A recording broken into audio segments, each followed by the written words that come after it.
Hola a todos, hola a todas, bienvenidos una vez más a Historiador al Rescate. En el vídeo de hoy, dedicado a mis alumnos y alumnas de segundo de bachillerato, Historia de España, vamos a continuar por nuestro viaje en nuestro pasado.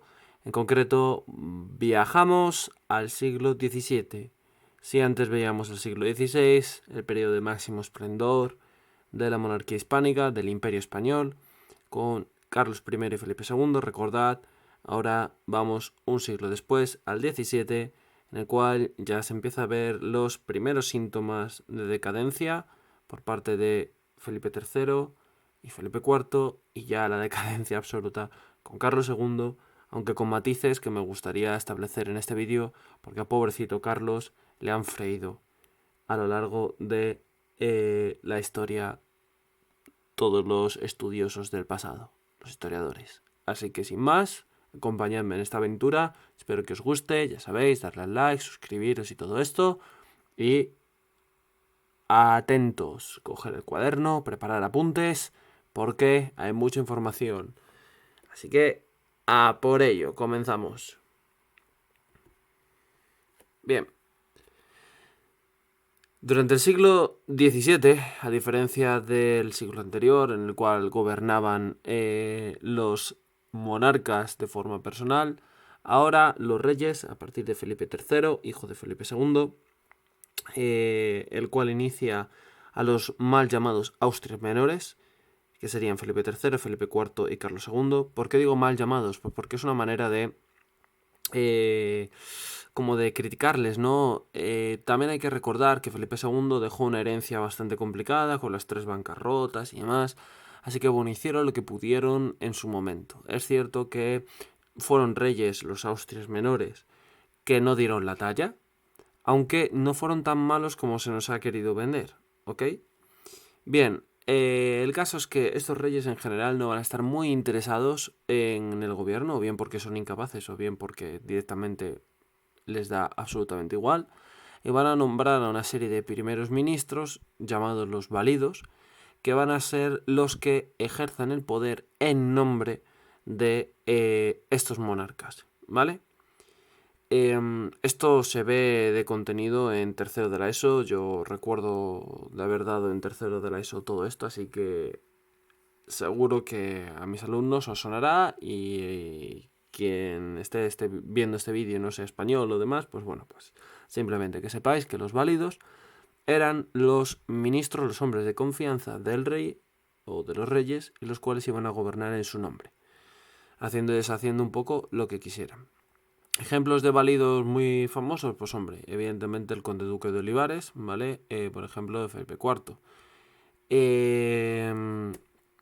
del cual hablaremos, y hablaremos porque va a ser una persona de gran relevancia, el cual va a intentar mantener, ante la decadencia del poderío español cada vez más evidente, la hegemonía española, la hegemonía de la dinastía Austria en Europa, y esto no va a ser posible.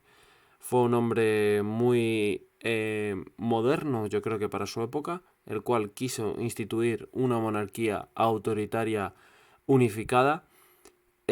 Para ello va a pedir mayor colaboración de los miembros de otros reinos, como los catalanes, o más bien aragoneses, y los portugueses, y estos van a responder a la mal llamada Unión de Armas de Olivares, pues sublevándose. Y sobre todo puesto que Olivares necesitaba, para poder sufragar todas las guerras en las que España se vio envuelta, pues una enorme cantidad de dinero, de impuestos, y claro, los castellanos ya estaban bastante agobiados económicamente, y en cuanto pidieron dinero a los otros reinos, estos empezaron a sublevarse. Y bueno, y al final terminaremos, después de Felipe IV, hay que hablar también de Felipe III, que es anterior a Felipe IV, pero bueno, su reinado pasa un poco sin pena ni gloria. Y la dinastía Austria terminará en España con Carlos II, mal llamado el Hechizado, el cual, bueno, pues supuestamente era estéril por una serie de razones que comentaremos, y al final decidirá otorgar toda la herencia hispánica, la cual era mucha, ojito, a los Borbones, y esto llevará a una guerra, al estallido de una guerra, la cual supondrá pues un cambio de paradigma a nivel internacional, puesto que España perderá sus posesiones europeas a favor de que el futuro Felipe V, que se iba a ser coronado, se convierta en rey de España, entrando así en la historia de nuestro país una nueva dinastía conocida como los Borbones, de origen francés. Bien, como ya he comentado, a estos Austrias se les conocerá a los Austrias menores, no lo voy a volver a explicar, puesto que ya lo expliqué en su momento. Y el siglo XVII va a ser un siglo, pues el siglo de la literatura española, conocido como el siglo de oro, a nivel cultural, pero a nivel político, económico y geoestratégico, de importancia hegemónica. España es un gigante con los pies de barro y se va debilitando a favor de Francia, nuestro archienemigo. Por lo tanto, el siglo XVII va a ser un siglo en general de crisis en Europa. ¿Por qué? Bueno, va a ser un siglo muy convulso porque va a estallar la Guerra de los 30 años, la cual comienza por causas de tipo político-religioso, y España al final se acabaría viendo envuelta en esta guerra, la cual ni pinchábamos ni cortábamos, pero como siempre hemos sido un poco quijotes, pues nos hemos metido y al final no van a dar para el palo. Y estas crisis se van a mostrar en tres sentidos: en el plano demográfico, poblacional, económico y en el social. Veremos la crisis del siglo XVII, la demográfica. Bueno, obviamente la población va a bajar debido a epidemias de peste. Continuas guerras, en concreto la guerra de los 30 años fue brutal. Ojito, que ya no peleaban solo con espadas, también empiezan a introducirse progresivamente el uso y el manejo de las armas de fuego. Además va a ser una guerra en la cual la población se va a ver muy afectada por los pillajes, saqueos, violaciones y demás, cambiando un poco el paradigma de la guerra caballeresca que hasta entonces se podía haber llevado en Europa. Y por último, la demografía en España se va a ver afectada por la expulsión de los moriscos. Bien, así en 1700 España cuenta con la misma población que la de 100 años atrás, ¿vale? Lo cual es un poco lamentable, puesto que lo normal es que ascienda, pero debido a la crisis demográfica del 17, esto no se produce. Desde el punto de vista económico, ya sabemos que en los últimos años del reinado de Felipe II, pues la situación se va a agravar, y durante el reinado de Felipe II va a haber hasta 3 bancarrotas. ¿Por qué en el siglo XVII la crisis económica se encuentra totalmente en ruinas? Pues bueno, debido a diversos factores, como por ejemplo malas cosechas, los elevados costes que se producían en la industria, la caída de oro y plata que venían del Nuevo Mundo, de América, y sobre todo debido al aumento de los impuestos, utilizados estos impuestos para sufragar las guerras que España tenía abiertas en Europa. Por lo tanto, si empieza a bajar el flujo de oro y plata que vienen de América, los reyes van a decidir alterar y manipular las monedas que había ya en circulación,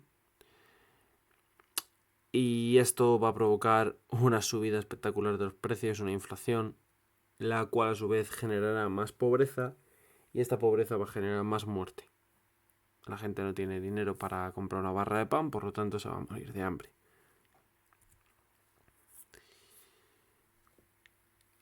¿Qué repercusiones sociales va a tener la crisis económica? Pues hombre, yo creo que bastantes, ¿no? No hace falta ser excesivamente inteligente para darse cuenta de ello. Pero bueno, las clases privilegiadas, no, la nobleza, el clero, van a consolidar su prestigio, su poder.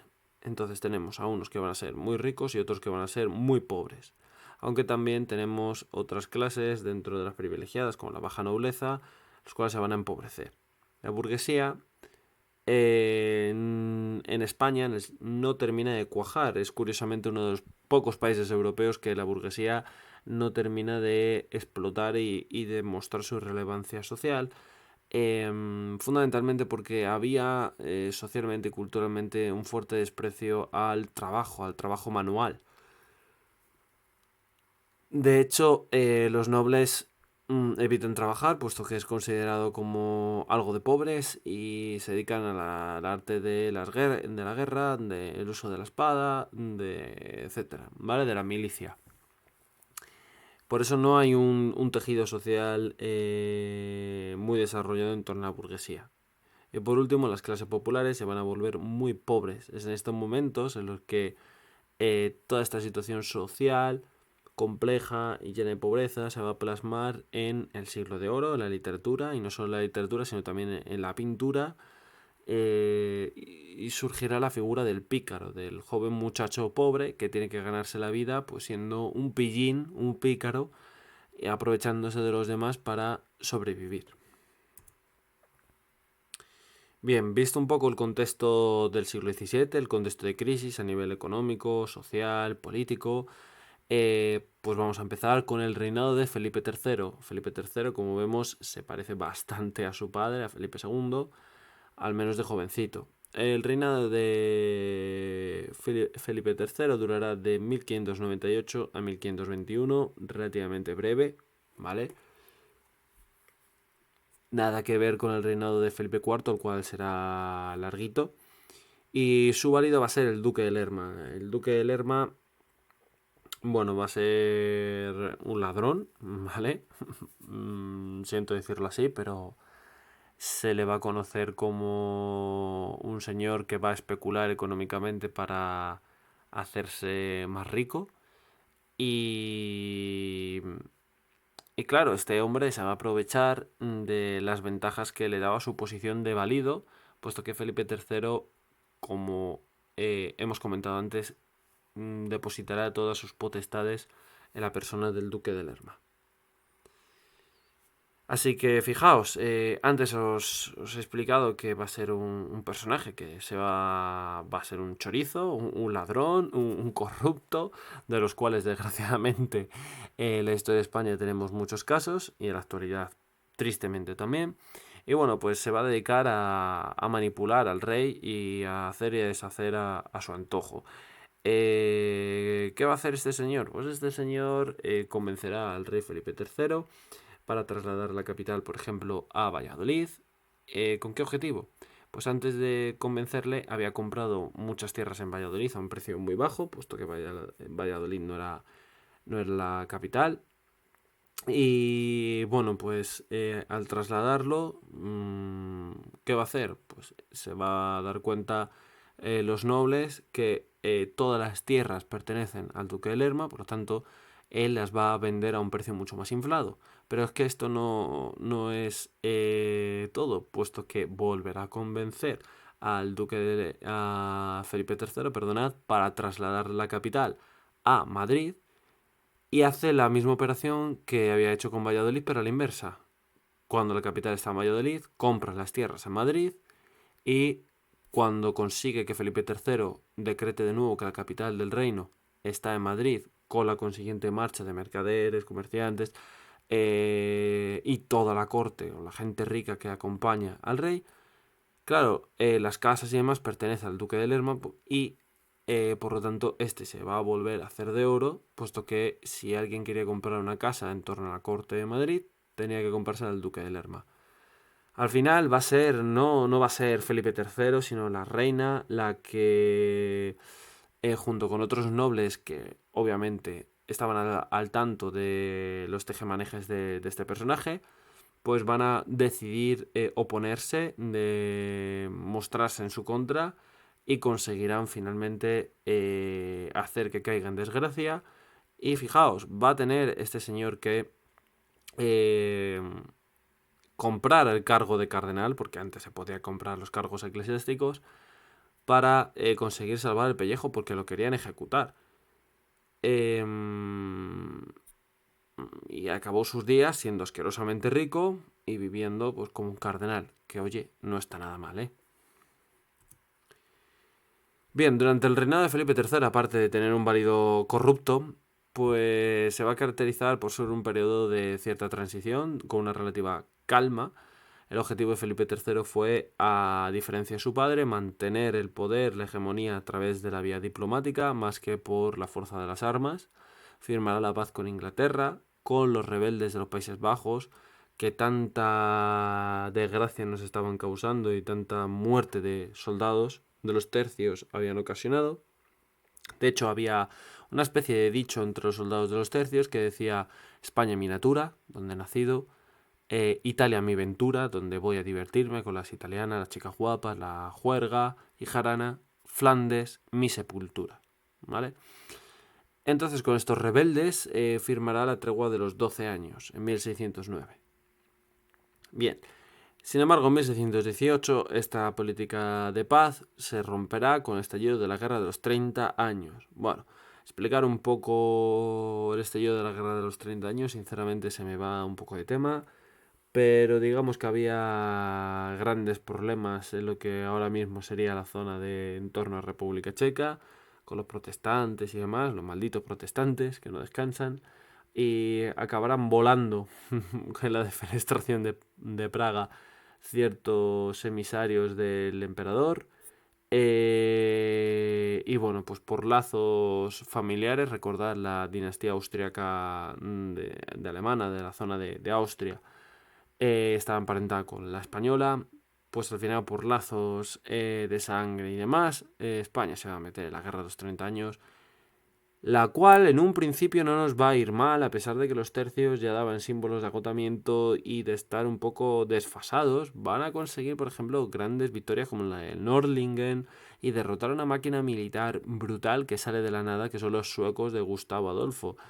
Pero claro, ¿a qué precio? Al precio de arruinar la economía y de provocar finalmente un agotamiento innecesario en nuestras armas, y el resultado de la guerra de los 30 años va a ser nefasto para España, porque hará que la hegemonía política de España caiga en detrimento de la francesa.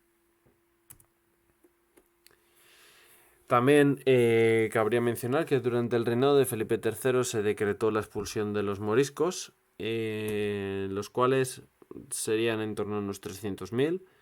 Y esto sería muy perjudicial, sobre todo para la agricultura valenciana y aragonesa, donde esta gente estaba sobre todo afincada y se dedicaba al cultivo de las tierras al servicio de los nobles. Bueno, Felipe IV. Este ya es un reinado mucho más largo, de 1621 a 1665. Bien, Felipe IV es un personaje de muchísimo cuidado y daría para hablar largo y tendido.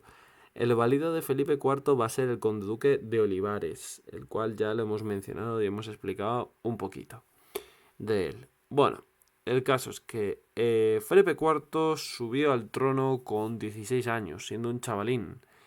El conde-duque de Olivares ya le tenía fichado y era como una especie de... bueno, era su válido, pero también su mentor, su amigo.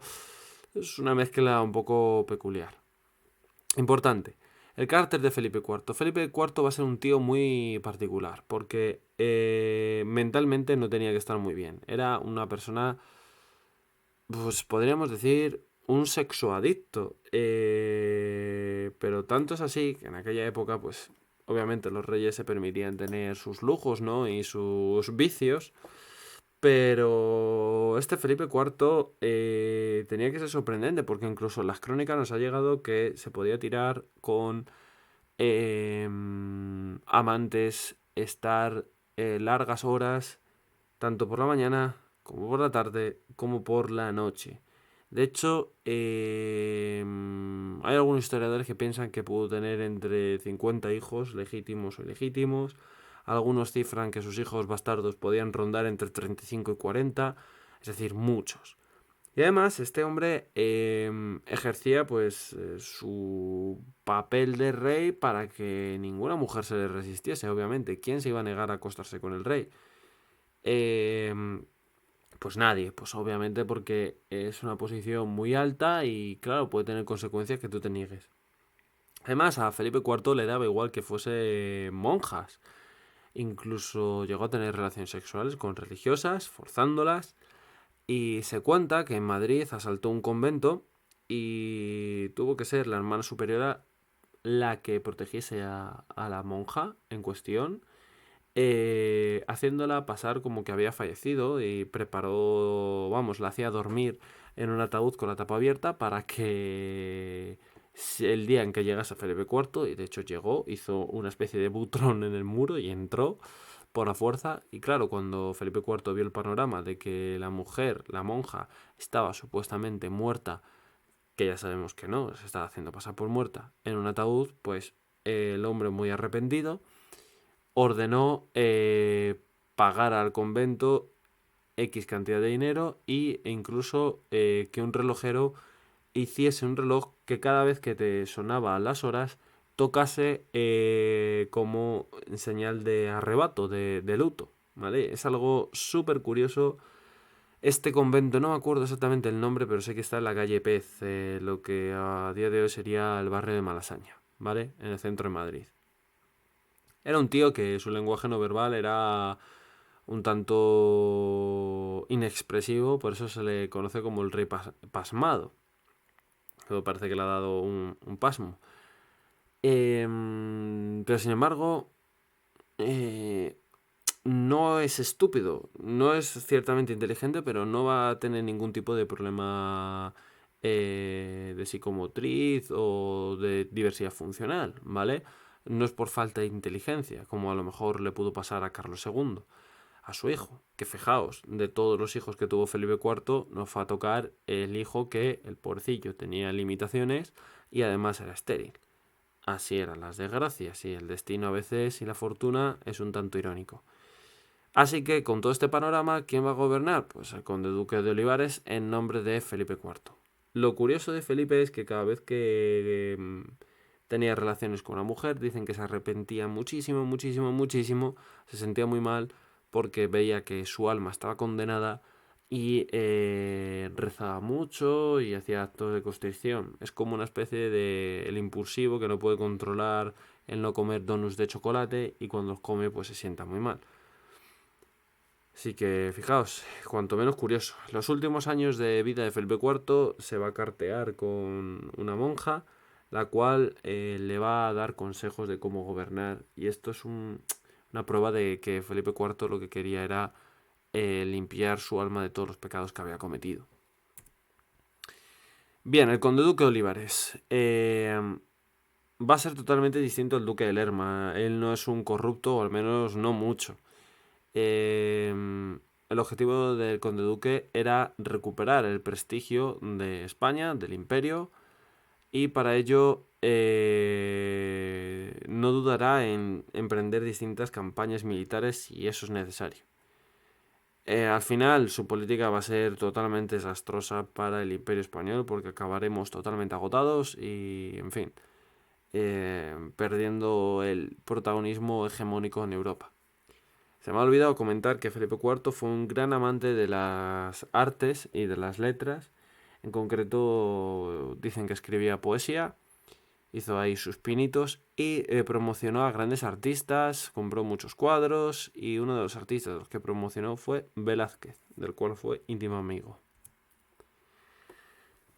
Vale, durante el reinado de Felipe IV y el gobierno de el conde duque de Olivares va a ser un periodo de crisis, obviamente, y tanto a nivel internacional como a nivel interno se va a llegar a cuotas bajísimas de poder, a una profunda crisis. Por ejemplo, en la política interior, España se va a ver afectada por los problemas económicos, por todas las razones que hemos comentado ya, la guerra y demás, las cosechas, la epidemia de peste, etc. Una política centralista del conde duque de Olivares, la cual intentaba que los reinos en torno a Castilla, Castilla siempre va a ser el reino protagonista, contribuyesen aún más en el esfuerzo bélico, y esto va a generar pues un problemón, puesto que los catalanes y los portugueses se van a sublevar, ya que no ven con buenos ojos que todo tenga que pasar por el Reino de Castilla, esa centralización, y tampoco, claro, cuando les toca en el bolsillo, pues obviamente la gente protesta. No ven con buenos ojos el tener que pagar más dinero para financiar estas guerras de España. Así que Cataluña intenta independizarse, se subleva, va a intentar acercarse a los franceses, los cuales en estos momentos eran enemigos en la guerra de los 30 años con España. Sin embargo, bueno, al final el ejército, los tercios, van a conseguir acabar con esta sublevación, aunque le va a costar bastante, y los portugueses también se sublevan. Y bueno, pues al final España tiene que tomar la decisión de dejarles marchar después de una larga guerra para centrarse en el teatro de operaciones catalán, el cual fue siempre prioritario por parte del conde duque de Olivares a la hora de recuperar y pacificar estos territorios. Una pena, porque a lo mejor si no se hubiese independizado, quién sabe, la guerra de los 30 años podría haber acabado de una manera distinta, pero intentaron, pues estos pueblos se rebelaron y al final se precipitó todo. Me recuerda un poco, sinceramente, ahorrándome el paralelismo que voy a hacer. Perdonadme si no lo entendéis, pero bueno, quien sea un seguidor de la Primera Guerra Mundial, me recuerda un poco a la situación de Alemania en la Primera Guerra Mundial. Alemania, la cual bravamente supo sostener los combates con mogollón de enemigos en contra. Iba ganando y al final, en el último momento, aparece Estados Unidos, la lía y sobre todo se producen en casa distintas sublevaciones, huelgas y manifestaciones de los trabajadores y trabajadoras de las fábricas de munición y demás, provocando ¿el qué? Pues provocando, por desgracia, que no se produzcan artillería, proyectiles y demás. Por lo tanto, no llegan al frente y al final, pues Alemania se va a ver obligada a firmar una paz forzada por la intervención de Estados Unidos y por estos acontecimientos. Es un poquito lo que le va a pasar a España con las rebeliones de Cataluña y de Portugal. Vale, puesto que España no tiene dinero, se va a intentar inventar el conde duque de Olivares la Unión de Armas de 1640, que es una especie de pedir ejércitos e impuestos de mayor colaboración a todos los territorios del Imperio Español, no solo Castilla. ¿Qué ocurre? Pues que, que esta unión no está bien vista por parte de catalanes y portugueses y bueno, es un poco lo que ya os he explicado, se van a sublevar. La guerra de los 30 años va a entrar en una fase a partir de 1635 muy compleja. Así que el conde duque lo que va a querer va a ser llevar la guerra contra Francia a la zona del Teatro de Operaciones de Cataluña para involucrar a los catalanes, pero claro, dentro de su política de unión de armas, pero esto le va a salir el tiro por la culata. Y el día del Corpus, el 7 de junio de 1640, va a estallar la sublevación de Cataluña, cuando una multitud de segadores se adueña de Barcelona y va a dar muerte al virrey. De ahí el himno de Ir Segadors, ¿no? Catalán, sobre todo muy utilizado por los independentistas catalanes actuales. El virrey, por cierto, era el representante del rey, así que se carga a un político muy, muy importante. Unos segadores, sin más, para que veáis lo que una masa social enfurecida es capaz de hacer. Así que estos catalanes, después de haber hecho lo que habían hecho, deciden buscar el apoyo francés de Luis XIII, el apoyo francés de un país que era enemigo de España, así que traicionan a su propio país, en verdad. ¿Qué va a ocurrir? Que bueno, los franceses van a ser peores que los españoles, puesto que le van a freír a más impuestos. Así que esto va a provocar la vuelta, el descontento de los catalanes y que se vuelva Cataluña a las tropas reales, ¿vale? Entrando esta finalmente en 1652. Felipe IV, la verdad es que se comportó bien, puesto que podía haberse dedicado a cargarse a gente y sin embargo no lo hizo. Sin embargo, con Portugal, tristemente, amigos míos, la vamos a perder. Y es una pena porque a día de hoy Portugal sigue siendo un país independiente y yo soy iberista. Yo creo que la península ibérica debería unirse en una misma entidad política. No sé si llamarla España o Iberia, o cambiar la nación, la bandera, lo que fuese. Pero es una pena porque son nuestros hermanos y creo que constituiríamos una nación bien grande, fuerte y poderosa en el plano económico. El caso es que Olivares va a pedir tropas a Portugal para acabar con la sublevación catalana, y estos se van a negar, se rebelarán en diciembre de 1640 y proclaman rey a un individuo distinto, a Juan IV, duque de Braganza. El levantamiento portugués por sí mismo no hubiese triunfado, pero claro, van a contar con el apoyo ¿de quién? Pues de los enemigos de España. ¿Quiénes han sido los enemigos tradicionales de España? Pues ya sabéis, Inglaterra, a Pérfida Albión, como también se la conoce, por estos lares, Francia y Holanda, no, más bien los rebeldes holandeses, que es distinto, porque no todos los Países Bajos, no todas las Provincias Unidas lucharon en contra de España, también hubo muchos, de hecho, flamencos y gente de las Provincias Unidas que lucharon a favor de la corona española. El caso es que al final España tiene que reconocer la independencia de Portugal en 1668 en virtud del Tratado de Lisboa, por lo que Portugal la perdemos. Bien, como consecuencia directa de todo esto, pues la guerra de los 30 años va a ser nefasta para los intereses de España, de tal manera que va a acabar con la hegemonía española, y sobre todo luego tenemos que en 1621 los Países Bajos volverán de nuevo a ser parte de España al morir sin descendencia el archiduque de Austria, y se reanudaría la guerra al terminar la tregua de los 12 años. En fin, que no paran de surgir guerras y de surgir problemas en Europa.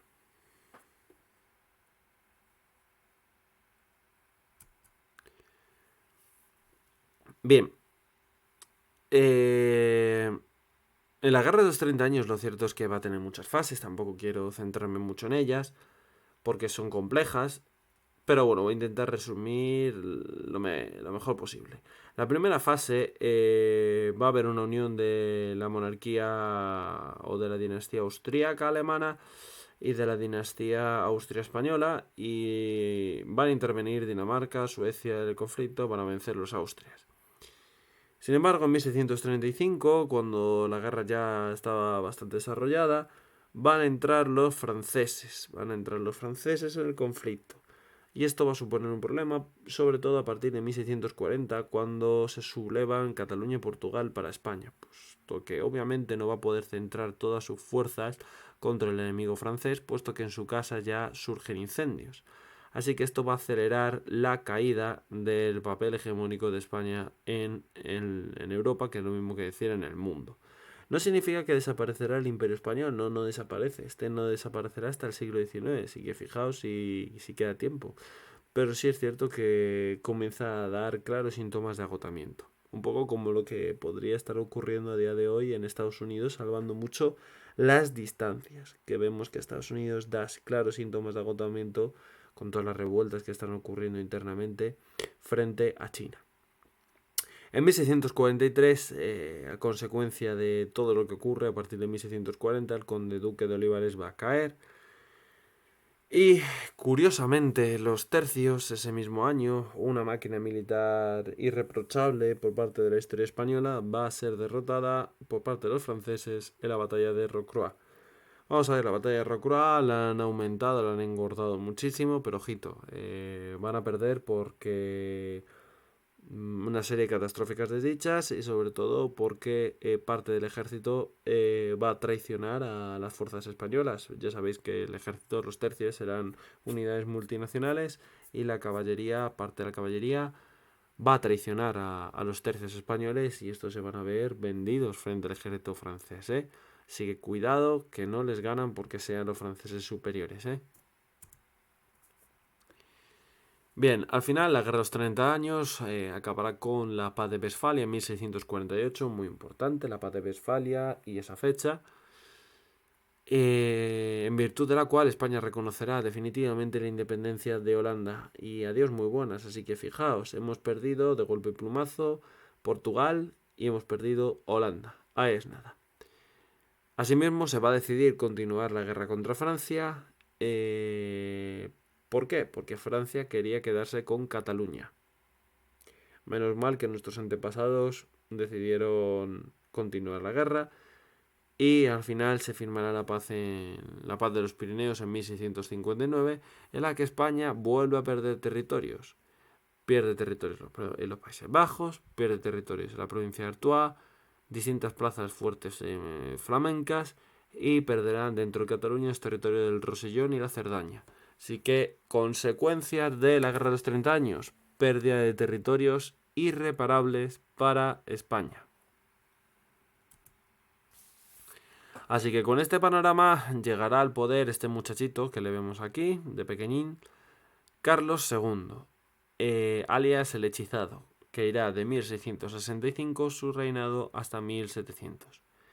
Bueno, ¿qué decir de Carlos? Se ha hecho muchas cosas de este pobre hombre, de que si era tonto, que si todo siempre despectivo, un enfermo, era un rey débil. Pues a ver, sí, era muy enfermizo, era un rey de carácter muy débil, no estuvo a la altura, por supuesto que no, pero es que ¿quién de los Austrias menores lo estuvo, verdaderamente?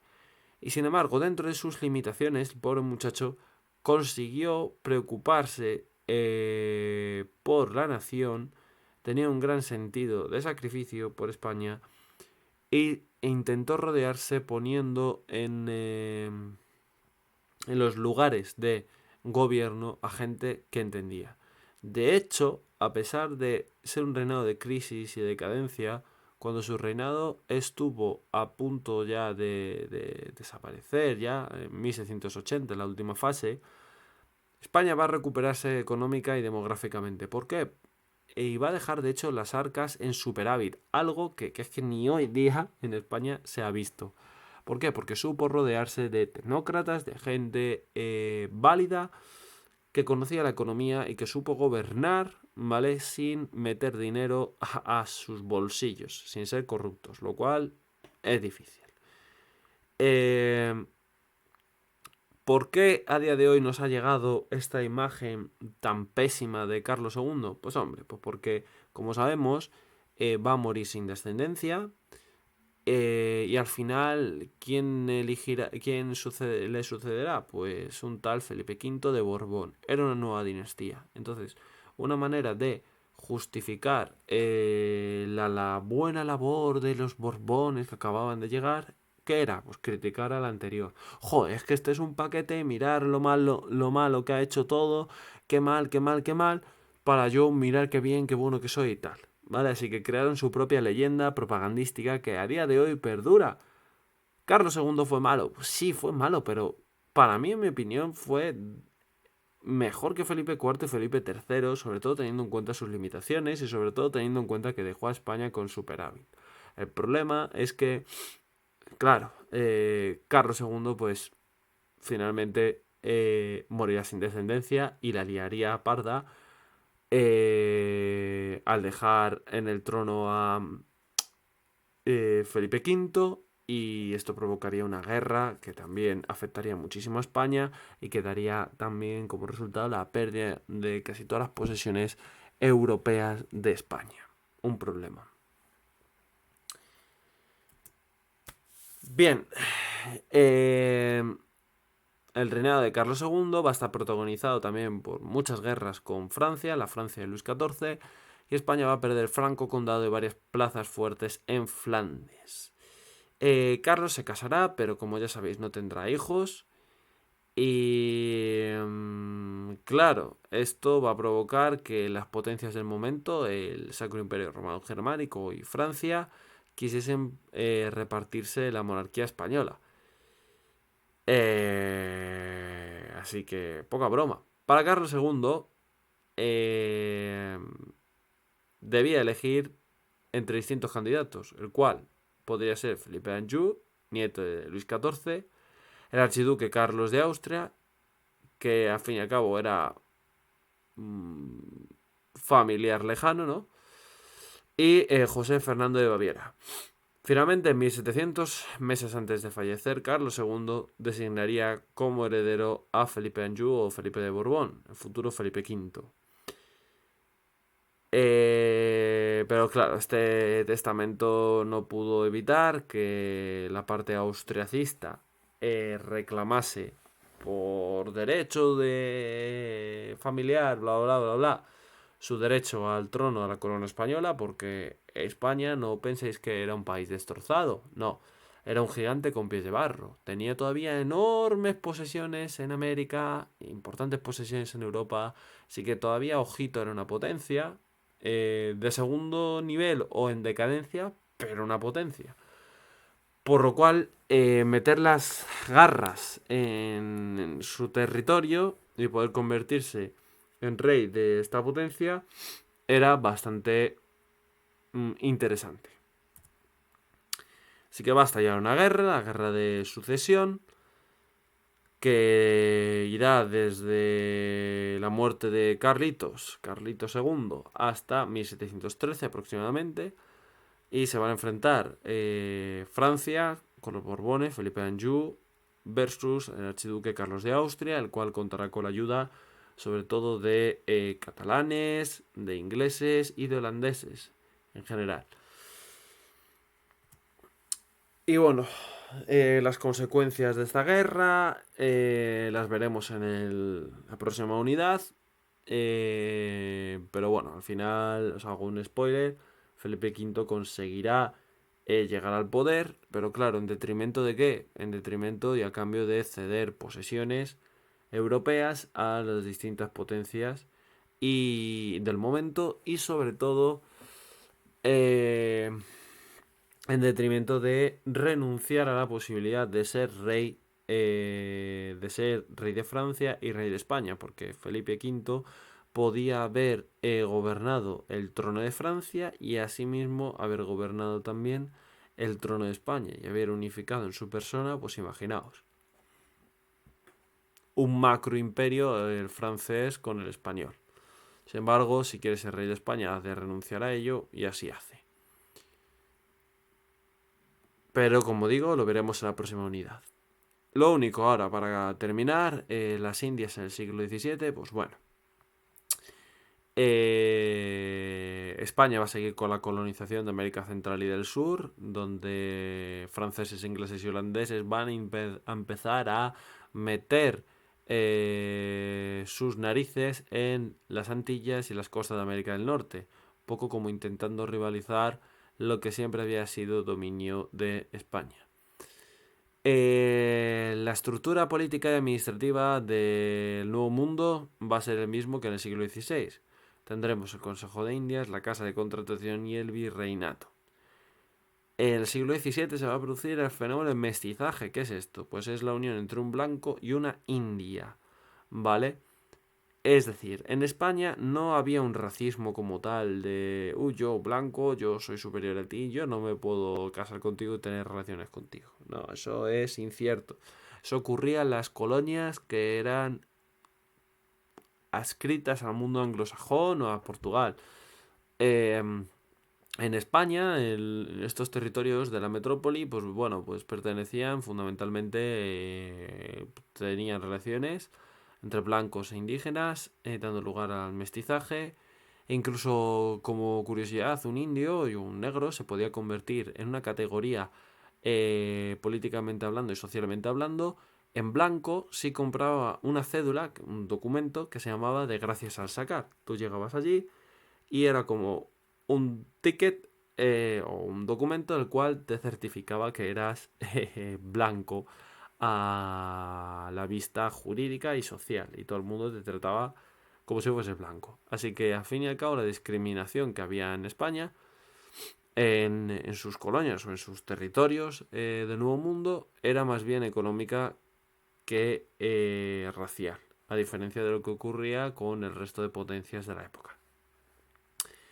Se va a mantener las Indias, la inmigración de españoles y de distintos extranjeros, y se continuará con la importación de negros, es decir, de esclavos procedentes del norte de África o de África en general, ante la necesidad de mano de obra. Bien, van a empezar a desaparecer las encomiendas y aumentan las haciendas. Poco a poco, las haciendas famosas, que son grandes fincas, que tendrán su máximo desarrollo en el siglo XVIII y XIX, en la cual el propietario, el hacendado, va a ser la máxima autoridad frente a esclavos, negros, indios. ¿Y qué se trabaja en esas haciendas? Por ejemplo, el cacao, el café, el tabaco, etcétera, ¿vale? El algodón. Bien, los jesuitas asimismo van a desarrollar las reducciones, que son como grandes poblados en el cual se agrupan a los indios. ¿Con qué objetivo? Con el objetivo de protegerles, evangelizarles, educarles, ¿vale? Muy importante. Desde el punto de vista económico, en el siglo XVII, se va a producir una bajada general de las importaciones en Cádiz. Bajará sobre todo, ¿esto a qué es debido? Pues debido al descenso de la producción minera, es decir, lo que he dicho, que ya no se saca tanto oro y tanta plata, las minas se empiezan a agotar, obviamente. Sobre todo, también muchos de los productos se quedarán en América, debido a que serán consumidos por la minoría blanca, y porque crece también el comercio de contrabando, sobre todo debido a holandeses, franceses e ingleses, los cuales van a pretender romper el monopolio que había en América por parte de España, puesto que era un comercio muy lucrativo. De hecho, este monopolio será el que finalmente provoque que los criollos, aquellos hijos de los españoles, ¿vale? Promuevan la independencia de España, puesto que ellos querían comerciar con otros países, como sobre todo Inglaterra, Francia, Holanda, pero sobre todo Inglaterra, puesto que podían ofrecerles un libre mercado, el cual, gracias a este sistema capitalista, ganarían mucho más plata, mucho más oro, mucho más dinero en general, que comerciando solo de forma monopolística con España, sobre todo siglo XIX, tras salir de la horrible guerra de independencia de 1808-1814, que afectaría a nuestra nación. Pero bueno, eso es otra historia que ya veremos en su momento, pero como podéis comprobar, toda la historia está entrelazada. Es como una vez dijo un profesor mío, un querido profesor de la universidad, don Javier Paredes, que la historia son como las escamas de un pescado, el cual levantas una, sale otra, están todas interrelacionadas, así hasta llegar a la verdad. Así que espero que os haya gustado mucho el vídeo, que hayáis aprendido mucho acerca de este tema tan complejo y tan triste como es la caída del poderío español y la entrada de la decadencia. Y sin más, si os ha gustado, pues suscribiros al canal, darle al like y ponerme cualquier comentario productivo, por favor. Así que como siempre, sed buenos, sed felices. Chao.